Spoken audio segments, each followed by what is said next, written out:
Coisa linda é a palavra de Deus, né? Coisa linda é você estar lendo a Escritura, Deus falando contigo, você se deleitando no Senhor, recebendo revelação, entendimento, chorando na presença de Deus. Já estamos? Cantares de Salomão, Cântico dos Cânticos, capítulo 1, vamos ler o capítulo inteiro. Diz assim a palavra do Senhor: Cântico dos Cânticos, que é de Salomão. Beije-me ele com os beijos da sua boca, porque melhor é o teu amor do que o vinho. Suave é o aroma dos teus ungüentos, como unguento derramado é o teu nome. Por isso as virgens te amam.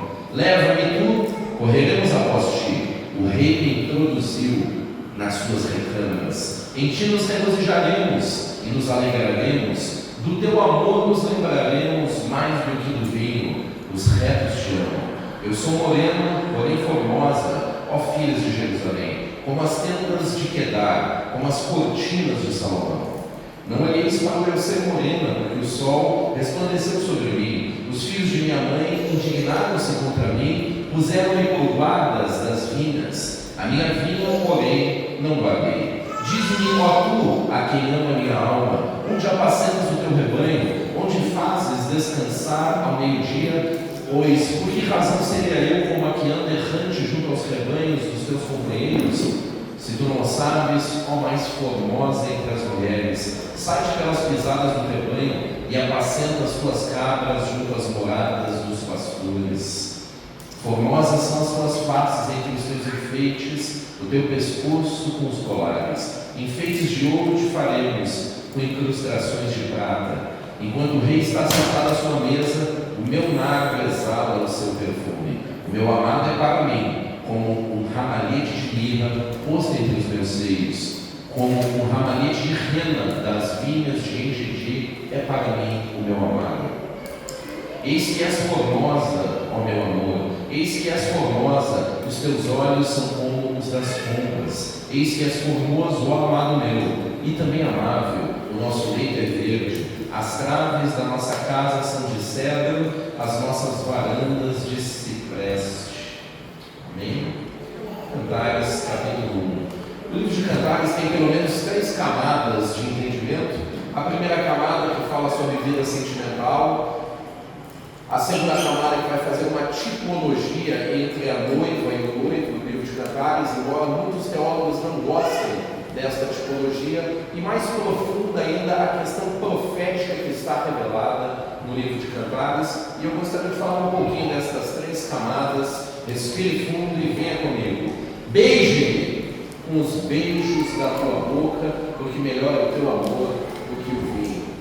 Quando o noivo Cristo Jesus coloca a palavra dele nos lábios da igreja e da sua noiva, é boca de Deus na boca da sua noiva. A boca dele e a boca da noiva estão em contato e ela fala a palavra de Deus, ela fala as coisas do céu. Essa relação linda do noivo com a noiva. Suave é o aroma dos teus ungüentos, unguento derramado é o teu nome. O que significa essa coisa linda do seu unguento derramado e as virgens te amam?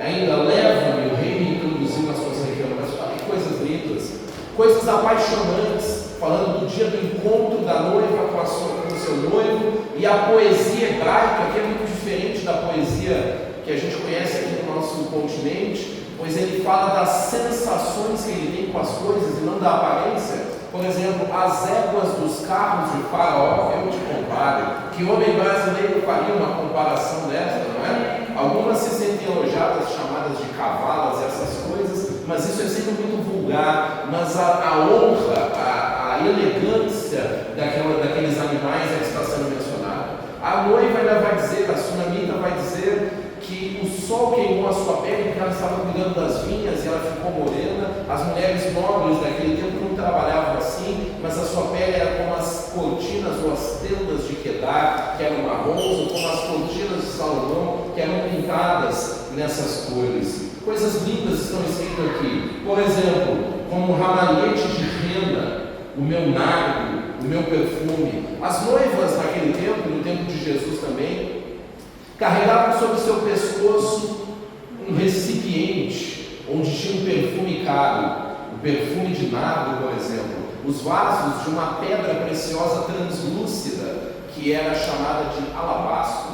E no dia do seu noivado, ela quebrava aquele vaso na presença do seu noivo. Então a mulher que trazia sobre o seu peito aquele enfeite que é mencionado aqui, era uma mulher que já estava prometida ao seu amado e aguardando ele, e no dia do seu noivado, ela quebrava aquilo e derramava sobre ele. Quando a adoradora na presença de Jesus vai derramar um bálsamo sobre Jesus, ele dirá: ela está fazendo isso para o meu sepultamento, que é o dia que o noivo adquire o direito de se casar com a noiva. O Senhor Jesus vai adquirir isso. Então, quando ela derrama aquele nardo sobre o Senhor Jesus, então ele enche aquele ambiente, e o Senhor Jesus repreende Judas, que estava se sentindo mal com o dinheiro gasto, pois era o dinheiro de trabalho de um ano inteiro.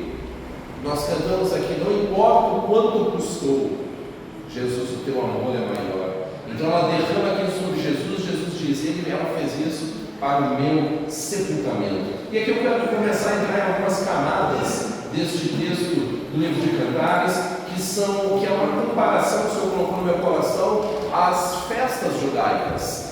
Nós estudamos alguns dias atrás o calendário judaico das festas, que são Páscoa, Asmos, Primícia, Pentecostes, Trombetas, Yom Kippur e a festa das cabanas no final dos tabernáculos. E estudando o livro de Cantares, eu encontrei algumas coisas escatológicas no final do livro e pensei: será que cada um dos capítulos possa estar se referindo a cada uma das festas?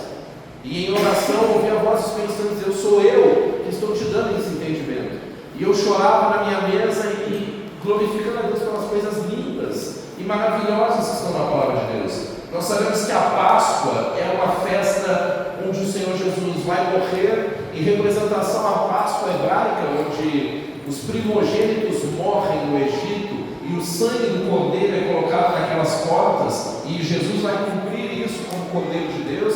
E também nas nossas vidas, a morte do nosso ego vai acontecer como a crucificação da nossa carne. E a noiva, aqui no livro do capítulo 1 de Cantares, que acredito eu possa fazer referência a esta festa, vai dizer assim: o meu amado é como um ramalhete de mirra entre os meus filhos. Ela vai fazer essa festa. O meu amado me introduziu nas suas recâmaras. Quando Jesus morre, ele rasga primeiro o véu da sua carne, porque o pecado está condenado na carne.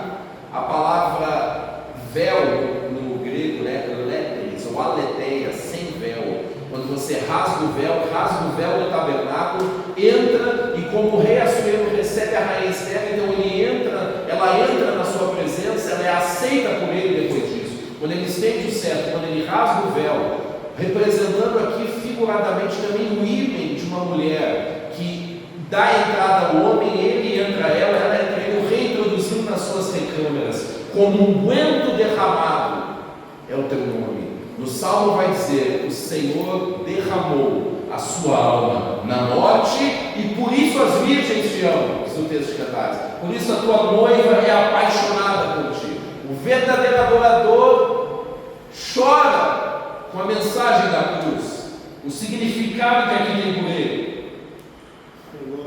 Na ceia, onde Jesus vai fazer o seu primeiro milagre, no casamento, ele transforma a água em vinho, porque ele sabe que aquilo representa a comunhão dele com a sua noiva. Onde está o teu rebanho? Onde está o meu amado? Onde está a minha amada? Minha amada está sempre entre os rebanhos. Eu amo o teu pescoço com os seus adornos e os seus colares, quando você derrama o seu perfume. Minha amada, os seus olhos são como das pombas, a representação do Espírito Santo que vem sobre aquele que nasce de novo em Cantares capítulo 1, na crucificação do seu ego, da sua carne, levando ao glória de Cristo. A pomba representa o Espírito Santo, mas a pomba também é um bicho que tem um olho de uma cor só. O olho dela é fixo nele. Em Cantares capítulo 2, representando aqui na nossa figuração a segunda festa, que são os pães ázimos, que eram comidos às pressas, sem fermento, representando santidade, junto com ervas amargas, para não esquecer da escravidão do Egito, para não esquecer a morte dos primogênitos, para não esquecer que eu dei o Egito em teu resgate. Houve sangue derramado para que eu abrisse aquela porta e aquele véu, representado também pelo mar que se abriu, para que você entrasse na minha presença. Então a noiva diz: leva-me à sala do banquete, para fazer esta refeição de pães ázimos, a palavra e o corpo de Cristo, que são puros e nutrem a sua noiva, representando renovação, pureza. Ela olha para o seu noivo e diz: como o lírio, aquela bela flor, entre os espinhos, assim é a beleza do meu amado. O lírio é uma flor linda em comparação com os espinhos. Aí você olha para Cristo levantado e os espinhos na sua cabeça, como o lírio entre os espinhos, assim é o meu amado e assim também é a minha amada entre as donzelas. Eu desejo muito a sua presença. A terceira festa é a festa das primícias, ou colheitas dos primeiros frutos, que na história do Evangelho representa a ressurreição de Cristo. Jesus morre exatamente nos dias do calendário, fique claro isso. Crucificado na Páscoa pelos sacrificadores, os sacerdotes, em francês é legal, né? Se chama sacrificadores, os que fazem o sacro ofício ou o ofício sagrado.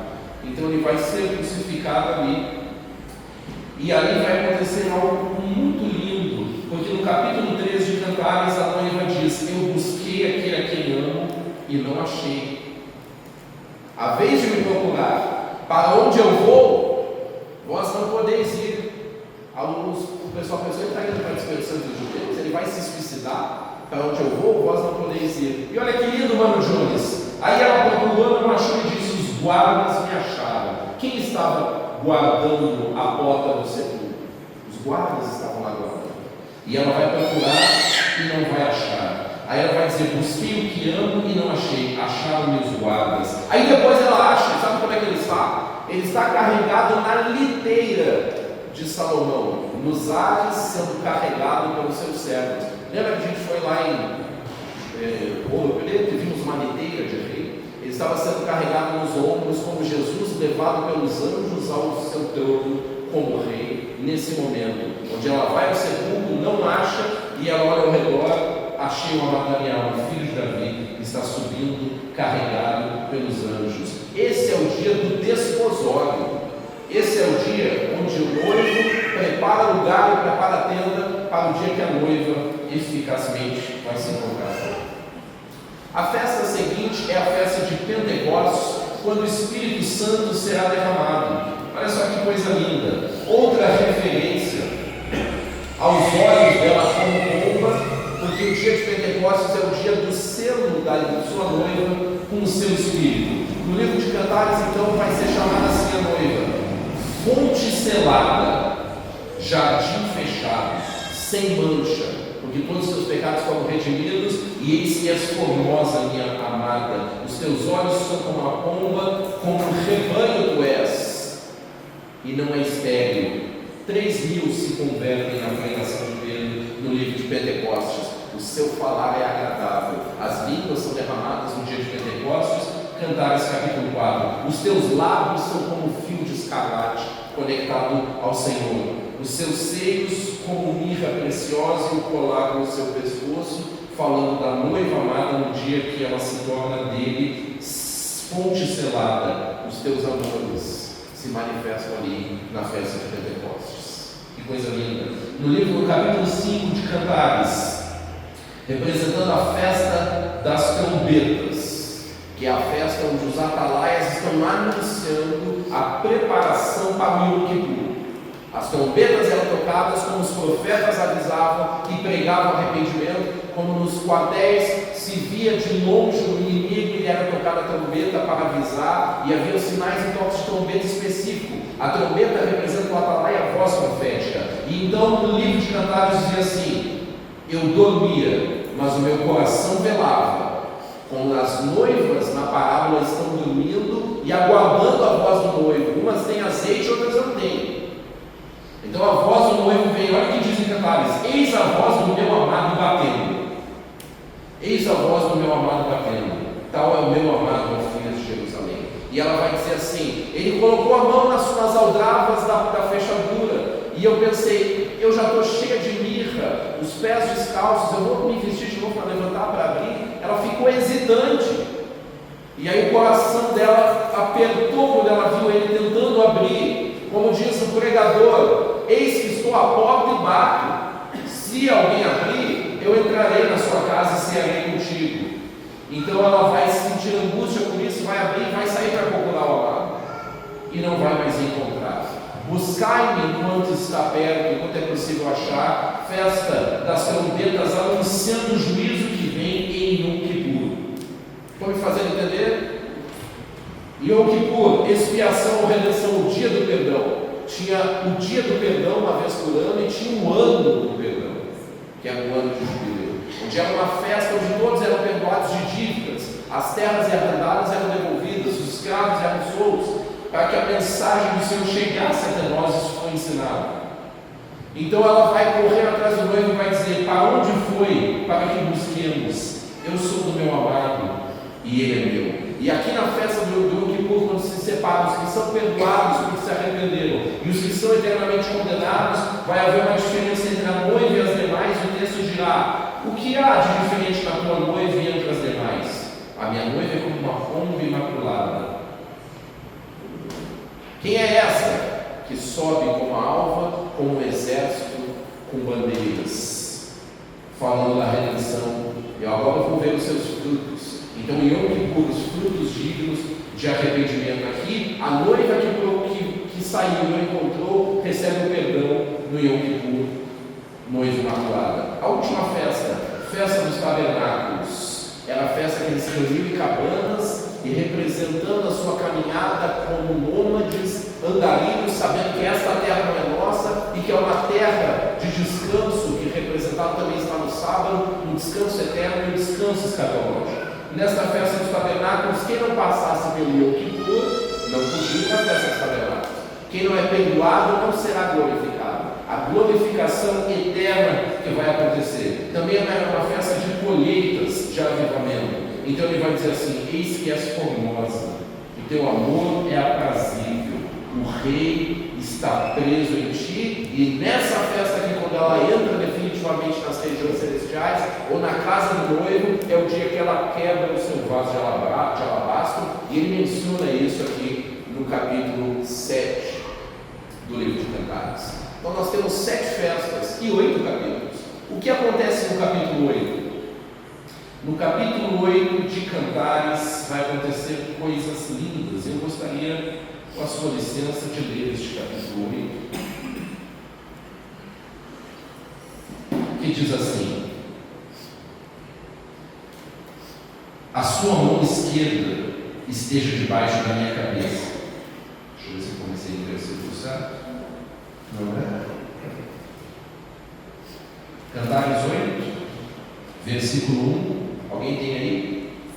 Leia também. Ah, quem dera você fosse meu irmão, amamentando na minha cabeça de minha mãe. Por favor. Então, se eu me encontrasse fora de casa, eu beijaria, ninguém me desprezaria. Eu conduziria e traria a casa de minha mãe, e você me ensinaria. Eu lhe daria vinho aromatizado para beber e néctar das minhas mamãs. O seu braço esquerdo esteja debaixo da minha cabeça, e seu braço direito me abraça. Até aqui eu passei. Deixa que eu ler essa piada. Então ela está ansiando para o dia que ela vai estar no mesmo ambiente que ele. Isso aqui é uma representação da igreja perseguida no livro de Apocalipse. Eu vou te mostrar isso. Cânticos 8:3. Quem é esta que sobe no deserto e vem encostada ao seu amado? Debaixo da macieira te despertei, ali esteve tua mãe com dores, ali esteve com dores aquela que te deu a luz. No livro de Apocalipse nós temos uma noiva escondida no deserto, que está sendo perseguida pelo dragão. O dragão vai perseguir essa noiva, ele abre a sua boca, essa mulher grávida que vai dar a luz, ele abre a sua boca e sai um rio para tentar tragar a mulher. E ela está subindo do deserto do jeito que está aqui, fugindo do dragão no deserto. E ela vai dizer: põe-me como selo sobre o teu coração, como selo sobre o teu braço, porque o amor é forte como a morte morte, e duro os ciúmes como a sepultura. As suas brasas são como fogo. O noivo com o ciúme da noiva protegendo ela no deserto. O texto dirá em Apocalipse que a terra vai ajudar a mulher. A terra vai abrir e essas águas vão entrar para dentro da terra. E a noiva vai ser livrada lá em Apocalipse. Agora é Cantares, verso 7. As muitas águas não podem apagar esse amor, nem os rios afogá-lo, ainda que alguém desse todos os bens por esse amor, certamente desprezaria. Está falando então de um paralelo entre uma igreja prostituta e a igreja noiva, a igreja que vende coisas lá em Apocalipse, que é chamada de a grande prostituta, a Babilônia religiosa. Que coisas maravilhosas estão aqui nesse texto do livro de Cantares. Então a mulher é como o sol no livro de Apocalipse, e a serpente quer tragar o seu filho. Que filho é esse? Nós temos na história vários cumprimentos disso. Quando os primogênitos se levantam no tempo de Moisés libertar o Egito, a morte de todos os primogênitos. Quando Jesus é rei e quer se levantar, Herodes manda a morte de todos eles. E quando a noiva está ali para dar a luz, num ganho de almas final, no meio de uma perseguição, no meio de uma tribulação, também essa ordem de perseguir a noiva. Então o dragão que tinha sido lançado na terra, agora vai ser derrotado, porque eles venceram pela palavra do seu sangue e não amaram a sua vida até a morte. Então lançou a boca da serpente a água como um rio, a terra ajudou a mulher, e ela foi livre, e as muitas águas não puderam apagar a relação da você, a perseguição. Quem é essa que sobe do deserto? Está lá no livro de Apocalipse, a mulher que fugiu para o deserto e o Senhor sustentou ela para lá. No final, então, do livro de Cantares, nós temos algumas coisas escatológicas também. Vai falar sobre duas mulheres diferentes e vai dizer assim: o que nós vamos dizer da nossa irmã que ainda não tem seios quando o dia dela se falar, ou seja, no dia que ela for desposada? Ela ainda não tem o corpo formado, e diz assim: se ela for como um muro, então edificaríamos para ela uma torre, ou seja, ela é uma pessoa forte, vigilante, firme. Mas se ela for como uma porta, então edificaremos um muro ao redor dela de cedro para protegê-la. E a noiva dirá: eu sou como um muro, por isso eu sou achada digna de encontrar a paz. O Senhor faz a diferença entre uma e outro tipo de mulheres aqui para a sua salvação. E ainda, no final ela vai dizer assim: Salomão teve uma vinha. Olha o livro escatológico ensinando. Salomão teve uma vinha e arrendou a sua vinha a alguns homens, e esses homens devem trazer o fruto das suas plantações. Aí vem Jesus. Salomão é o filho de Davi, como Jesus é o filho escatológico de Davi. Vem Jesus e conta a parábola da vinha. Ele arrendou seus frutos, e a igreja prostituta e a religião prostituta judaica, em vez de tomar os frutos, pega os frutos para si, mata os servos, que são os profetas, e quando vê o filho do dono, mata o dono, mata ele. O que se fará a esses homens maus? Os fará perecer terrivelmente, responde Jesus, e dará a vinha a outros que lhe remetam os frutos. Esses outros somos nós, esses outros são o povo do Senhor. E aí aqui ele vai falar no final do capítulo 8 sobre galardão acerca deste juízo. Então tem uma palavra sobre salvação, tem uma palavra sobre galardão, e o fim do livro de Cantares termina com o Apocalipse. Diz: vem depressa, amado meu, faze-te semelhante ao ramo ou ao filho dos veados sobre os montes aromáticos. Maranata, ora vem, Senhor Jesus. O Espírito e a noiva diz: Maranata, ora vem, Senhor Jesus.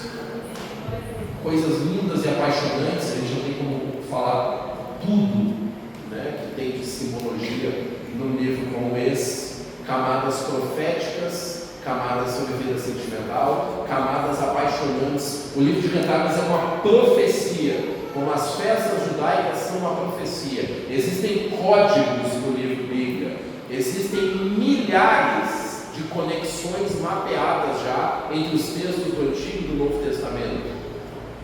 O verdadeiro algoritmo está na palavra de Deus, e essas conexões são chaves de entendimento que você vai abrindo para perceber essas coisas. Na minha caminhada espiritual, então, agora vamos fazer a aplicação do texto sobre vida sentimental também. Na minha caminhada espiritual eu entendi que se eu me santificasse, que se eu caminhasse na presença de Deus, eu ia encontrar as duas coisas que a minha alma mais sonhava: a resposta sobre a verdadeira espiritualidade e a resposta sobre um amor verdadeiro na minha vida sentimental. Meu coração sempre sonhou com essas coisas.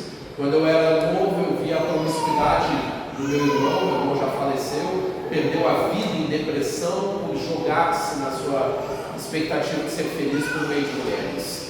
Vida com os pais não bem resolvida gera expectativa de ser feliz, amado, aceito e validado por vida sexual. Músicas do mundo então cantam amores românticos, o sonho de ser roqueiro, o sonho de ser aceito por meio da música, o sonho de viver isso. Eu fico buscando essas coisas, vivendo os clipes das bandas de hard rock, o rock romântico com veia country nos Estados Unidos, e tentando viver aquela história e ser aqueles personagens e ser aqueles vocalistas, até que chegou uma hora que de tanta promiscuidade a alma não aguentou e caiu em depressão.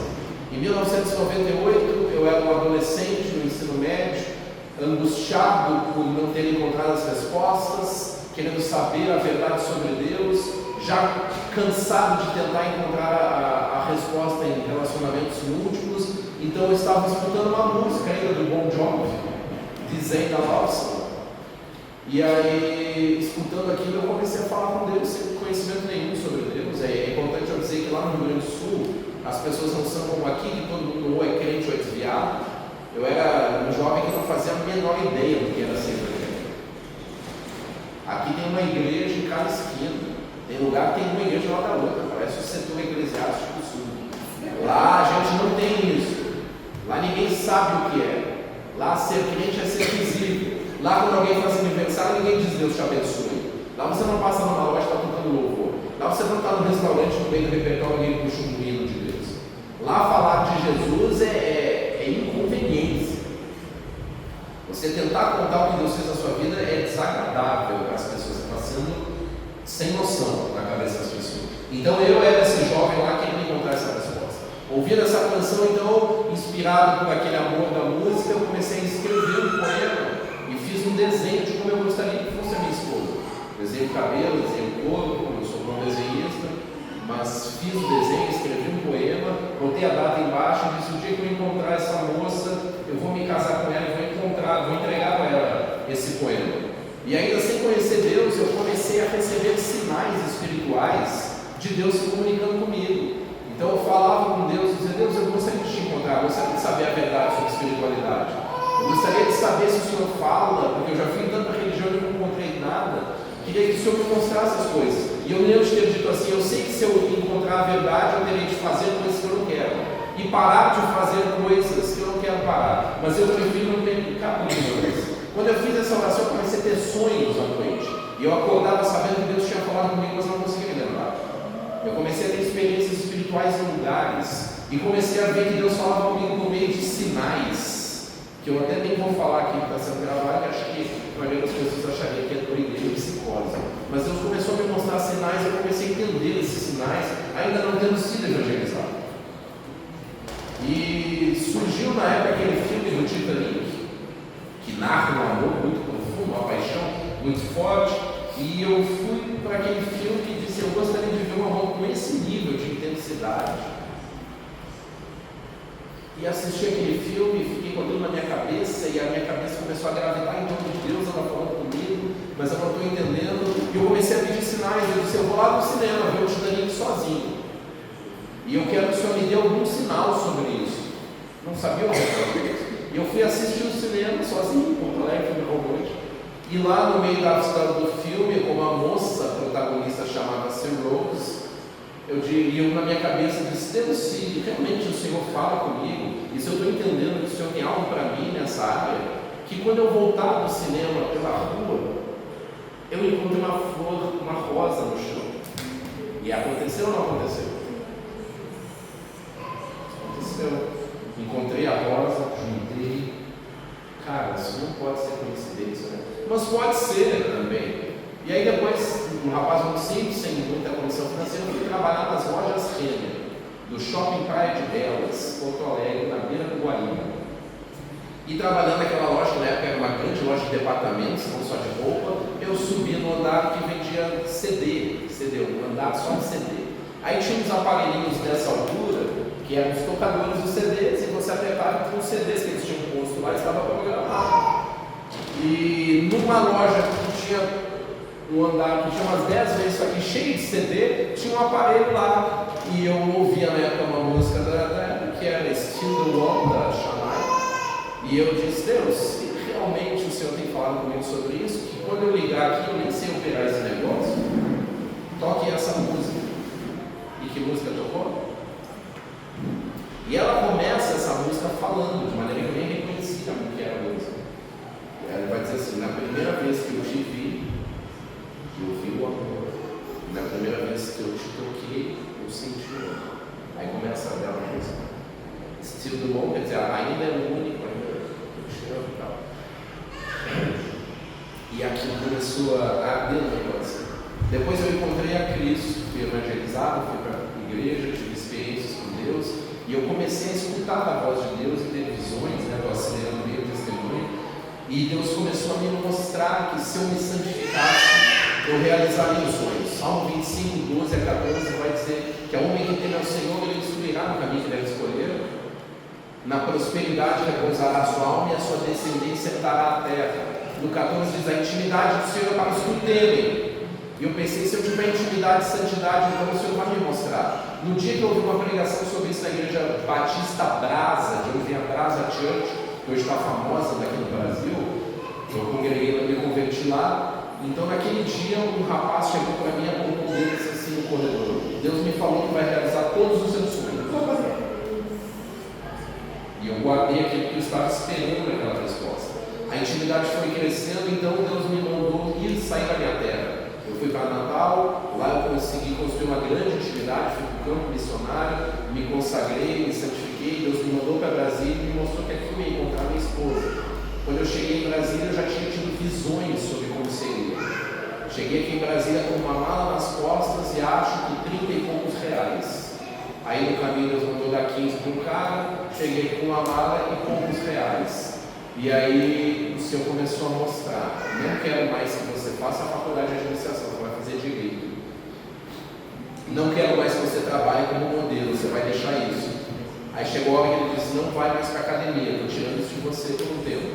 Você vai orar e jejuar e buscar minha presença. Então eu abri a propósitos de oração, 100 dias, 30 dias de jejum, essas coisas, e fui ficando anos de um propósito atrás do outro. Na hora que eu abri o propósito, Deus me dava a resposta. Então eu via coisas sobre o meu casamento, sobre a minha esposa. Os ouvidos abriram, os olhos abriram, os sentidos abriram, a inteligência foi aumentando. Aí o Senhor começou a me mostrar essas coisas. Deus pode usar a música do mundo, se Ele quiser, viu? Estava tocando uma vez a música Legião Urbana, acho que o nome da música é Descobrimento do Brasil, e termina com a frase dizendo: eu sou rapaz direito, fui escolhido pela menina mais bonita. Olha só. E eu ouvi o Espírito Santo dizendo assim: é exatamente isso que eu vou fazer. Tu crê que Deus pode usar na vida precária de nunca até uma música do mundo? Mas eu ainda lá em Natal estou trabalhando na madrugada, orando, buscando, e sentindo aquela angústia, né? Porque vem pratos, vem oportunidades, vem coisas erradas assim, e você se apaixona e não pode viver, porque Deus te mostrou que Ele tem algo para você. Então o carnal se antecipa ao espiritual e tenta imitar o verdadeiro. E agora aquelas coisas vão chegando. E eu me lembro que eu me ajoelhei chegando à tarde em casa, me ajoelhei para orar com sono, olhei no relógio eletrônico que estava assim, vi uma hora que estava lá, e eu sabia que eu ia dormir, que eu estava com muito sono. Eu disse: se realmente o Senhor vai fazer isso, que eu estou entendendo, que eu durmo e na hora que eu acordar seja 5h55. Aconteceu, gente? Mas aí a intimidade vai acontecendo, eu vi os cabelos, eu vi os olhos, eu vi o nome da mãe, eu vi a altura, e o Senhor disse: você vai fazer o seu vestibular lá com projeção, segunda-feira, e vai fazer um curso de Direito. Aí eu entrei lá, passo o primeiro semestre, passo o segundo semestre. No terceiro semestre eu ia fazer uma viagem para o Rio Grande do Sul para visitar meus pais, ia passar 15 dias lá. E o Espírito Santo disse assim: é para você ir no primeiro dia de aula, porque eu ia um e ia faltar 15. Quando eu cheguei nesse eu entro na porta da sala de aula, só tinha uma pessoa lá, era a Cris, na segunda cadeira do da janela. O quadro aqui que eu entrei. Revelação à primeira vista, né? Porque amor à primeira vista, servo de Deus, não pode estar guardando o coração dele. Ele só entrega o coração quando Deus entregou. O coração é dele. Mas bati o olho e disse assim: meu Deus, bate com tudo que o Senhor me mostrou. É ela? O Espírito Santo disse: é. Lindo, né, gente? Dia seguinte, vou lá para o Rio Grande do Sul. Aí começa aquela prova que eu sempre ensinei os solteiros a identificar. Qual é a prova? Se você não renuncia para Deus e se antecipa, você bloqueia o princípio, que é: eu só vou fazer o que o Senhor me mostrar. 15 dias de espírito de engano, falando contra e dizendo que não era. 15 dias, o tempo que eu estive lá. Algumas pessoas na casa onde eu estava tinham muita legalidade para trabalhar esse espírito de engano. 15 dias. E qual era o meu papel nesses 15 dias? Já encantado, apaixonado e louco pelas coisas de Deus? Era querer dizer: está repreendido, Satanás. Tá bom, se você não é, tá bom, liga o meu coração, me ajuda, porque não vai ser nada fácil. Mas vamos lá. Aí quando eu saí daquele ambiente, cheguei a avalanche de revelações, muitas visões lindas. Deu colocando o sapatinho da Cinderela, deu conversando, as coisas acontecendo, a gente casando, várias visões muito lindas. E eu pensei: tá bom, eu já entendi quem é ela, né? Aí eu estava na sala de aula, a amiga dela chamada Pamela, porque ela andava para lá e para cá toda hora, estava ali no canto, e eu olhando para frente, fingindo que não estava ouvindo a conversa. Eu disse: Senhor, só mais um sinal, tá? Se for de ti, que a Pamela faça uma bolinha de papel e jogue em mim. Não, nem terminei de falar. Tu crê nisso? Eu não estava vendo ela voltar. Então, vários sinais. Eu disse: tá bom, só o último, que ela me deu na Bíblia. Eu disse: para. Quantas vezes eu vou ter que falar para você acreditar? E segunda-feira você vai falar com ela. A disputa era grande, né? Aí eu fui para um acampamento de jovens. Eu era jovem, de uma liderança de jovens, não era minha. Fui para o acampamento da Igreja Batista e estava andando lá no campo do acampamento, campo de futebol. Eu disse: sim, mas ela vai aceitar? Eu disse: ela vai. Mas ela gosta de mim? Ele disse: ela não te conhece. E aí, como é que vai ser? Aí, tá bom, vou falar. Aquele medo, né? A minha uma coragem, porque eu sei todo o caminho que eu percorri. Medo por quê? Porque a discrepância estética era muito grande entre ela e eu. A discrepância financeira, eu trabalhava no escritório das Casas de Bahia, com roupa simples, magro, mais que tudo, jejuando e orando, tinha aberto mão do corpo de fisiculturismo que eu tinha. E eu disse: olha o estado que eu estou. E ele disse: não é isso que ela está procurando. Não é isso que ela está procurando. Então, na tarde que antecedia a segunda-feira de conversar com ela, eu fui lá em casa. Estava tocando uma música de adoração da casa da mãe, casa de Davi, eu orando assim. E o Espírito Santo, eu vi a mão dele passando aqui do meu lado. E eu vi o coração dele arrancando uma costela e levando. Estou entendendo isso. Aí depois eu vi a mão dele passando aqui do que fecha. Né? Como Deus lá de se acha com o cara. Estou entendendo o que isso representa. Aí à noite chamei ela para conversar. A gente matou aula, primeira vez que eu matei aula, cara. Uma primeira de uma série, depois que a gente entrou na minha vida. Aí fui sentar na lanchonete para conversar e ela já ia querendo ir embora. Eu disse: não, peraí, eu queria orar por você. Amém, vamos orar. Eu disse: não, você não está entendendo. Eu quero orar porque eu não quero ser mais uma pessoa na sua vida. Eu quero ser um homem que vai te fazer feliz. Eu acredito que é isso que você tem, que é você ora, eu quero estar em propósito a isso com você. Não usei as revelações que eu tinha para convencê-la, não toquei nesse assunto. E aí ela reclamou, eu disse: sério? Ela estava imaginando aquilo. E no fim das contas ela aceitou. Uma pessoa que estava apaixonada por ela, dentre várias outras, passou, olhou com óleo, saiu. E aí aceitou orar. Quando eu estava em casa orando, muito tempo depois eu tive uma visão do Espírito Santo por trás dela, naquela mesa que a gente estava conversando, e ele estava gerando aquilo dentro do coração dela. Mas o que eu queria dizer é que Deus une pessoas, e o amor do Espírito Santo realiza essas coisas. Ele faz coisas lindas, ele faz milagres. Na caminhada de esperar, eu tive que dizer não para muitas propostas, me sentindo como o rapaz da música dos engenheiros. Eu não era belo, mas mesmo assim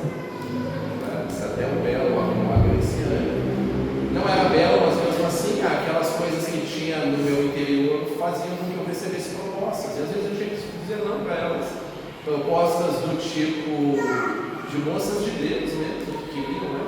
E eu dizia assim, eu não tenho direito de entrar na sua vida. Como eu acredito que Deus tem algo para mim, acredito que Deus tem algo para você. E aí pregava aquilo para a pessoa para ela não se sentir de maneira nenhuma rejeitada, mas protegida, amada.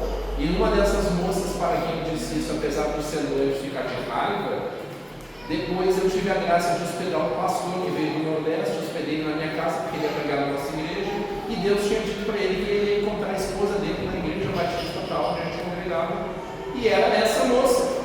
E eu hospedei esse cara na minha casa, ele a encontrou, e um pouquinho antes de ir embora, aquele olhar assim, muito obrigado. Olha só que legal. Se eu tivesse corrompido, nessa igreja aqui já passou muitas moças que conviveram conosco na época que a gente era solteiro. Já pensou se a gente tivesse tido uma vida ruim, né? Como é que a gente ia conviver, como é que eu ia ser amigo dos maridos e tal? Então essas coisas aconteciam e era interessante. Por vezes o seu amigo aqui se apaixonava e queria. E o Espírito Santo me deixava escolher. Não que eu tivesse com essa capacidade toda. Uma vez uma moça que parecia a Fernanda Brum, vou falar porque ninguém conhece, né? A gente está aqui descontraído. Eu olhei e disse, nossa, que moça bonita, né? Aí pegou carona junto comigo em outro lugar, quando eu estava de carona, e eu com aquela cara sonhando lá. Eu sempre dizia, Deus, eu só quero que o Senhor tenha para mim, eu só quero que o Senhor tenha para mim, eu só quero que o Senhor tenha para mim. Mas a moça era muito bonita. E quando eu cheguei em casa, o Espírito Santo abriu a visão e mostrou que ela estava perguntando sobre mim para ele. E ele disse, ela perguntou o que eu respondo para ela. Aí Deus me testando, né? Eu disse, responde o que o Senhor já me disse, que eu só quero que o Senhor tenha para mim, que o Senhor dê o que é dela. Aí anos depois, já casado com a Cris, vamos na pamonha pura, quem é que eu encontro? Ela com o digníssimo. Infelizmente estávamos discutindo, brigando. Espero que não seja um momento definitivo, mas era isso que estava acontecendo. Essas coisas aconteciam. Certa vez, outra moça virtuosíssima, orando, mulher de Deus, se guardando pelo homem de Deus, e eu com as minhas tendências de me apaixonar. Deus só permitia que eu visse essa moça quando eu estava 3 dias de jejum. Olha só, acontecia. Aí numa dessas, no conjugão, orando, o telefone toca. É o seguinte, eu estou esperando em Deus, eu sou assim, eu tenho chamado no ministério, e não consigo ver outra pessoa senão você, no coração aqui. Apaixonado, aí tive que pregar essa mesma coisa. Aí você se apaixona, chora, renuncia, adora, e a paixão que está no seu coração por alguém, quando você adora, ela vai para o Senhor, e você vai sendo liberto dessas coisas, dessas paixões. Essas eram as moças de Deus. Às vezes tinha umas que não eram de Deus. E aí o Senhor já revelava antes acontecia, fuja, sai daí, né? Sai daí. Então, o que Deus faz é um bom encontro. É um bom encontro. O Senhor realiza coisas, realiza milagres. Então, encerrando a mensagem, à medida que eu fui encontrando a intimidade do noivo, como ele é um só, nós somos monoteístas, como o nosso noivo é um, também há uma pessoa que é única na nossa vida, com quem a gente se torna um. Só existem duas coisas na Escritura que fazem você ser um outro ser: a adoração e a intimidade do casal na vida sexual, monogâmica do casal. Eu sou do meu amado e ele é meu. Eu sou do meu amado e ele é meu. Na faculdade, né, o povo olhava assim: qual a explicação para essa moça com esse cara, né? Aí eu me lembrava da música lá do... Como é que é o nome? Não. Que dizia: eu sonhava com uma feia na vida. Todas as improbabilidades estavam. Mas eu tinha uma coisa que coloca qualquer um de nós no topo do valor de mercado nessa área. Eu tinha capacidade de ser de uma pessoa só. Eu estava ali guardando, estava em santidade, 6 anos sem tocar em ninguém, fugindo, não tinha estética, não tinha grana, não tinha sucesso, não tinha nada, mas eu tinha caráter, a mais rara de todas as características que se procuram fora, lá em cima. Enganosa é a beleza e boa forma. Mas quando você tem caráter e espera de Deus, o poder de decisão está na sua mão. A As pessoas estão se oferecendo aí fora como produtos de feira que vão estragar se não forem consumidos rapidamente. Quando uma mulher se entrega, porque ela está querendo ser aceita pelo pai que a rejeitou dos homens, ela se entrega achando que está sendo aceita, mas ela está na verdade sendo rejeitada para o casamento, rejeitada para uma vida séria, rejeitada como mulher séria, possuída e por isso rejeitada. O homem promíscuo também sabe, a mulher que serve para casar e a mulher que infelizmente se fez objeto de desejo e objeto de descarte. Infelizmente, os homens também fazem isso com as suas vidas. Mas quanto ao nosso Deus, eu sou do meu amado e Ele é meu.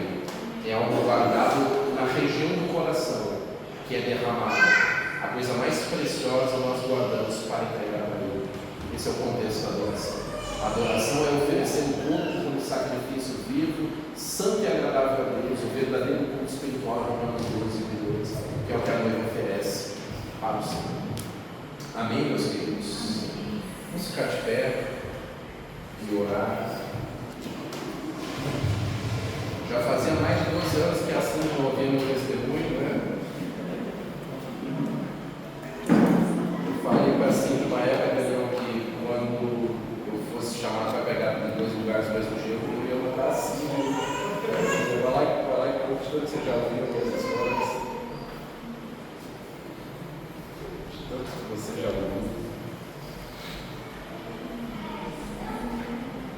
Quero que você feche seus olhos e pense primeiramente nas